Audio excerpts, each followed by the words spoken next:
தள்ளிவிடாதே, தளர்ந்து விடாதே. என் பிள்ளையே, நான் உன்னோடதான் பேசுறேன்.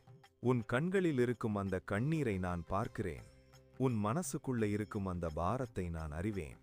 நான் தான் குமரன், கார்த்திகேயன், சரவணன், வேலவன், முருகன். நீ எத்தனை தடவை விழுந்தாலும், எத்தனை தடவை தோல்வியடைந்தாலும், என்னால முடியலன்னு நீ சொன்னாலும், நான் ஒரே வார்த்தைதான் சொல்வேன். எழுந்திரு என் பிள்ளையே. உனக்கு வேலை பிரச்சனையா? கடன் சுமையா? குழந்தை வரமில்லையா? திருமணம் தள்ளி போகுதா? உன் குழந்தைகள் உன் பேச்சு கேட்க மாட்டாங்களா? உன் வீட்டுல அமைதி இல்லையா? என்ன வரம் வேணும் சொல்லு. என்ன வரம் வேணும்? இந்த வீடியோவுக்கு கீழே கமெண்ட்ல எழுது. உன் வரத்தை நான் பார்க்கிறேன். நம்பிக்கையோட எழுது. ஓம் சரவண பவான்னு முதல்ல கமெண்ட் பண்ணு. அப்புறம் உன் வரத்தை எழுது.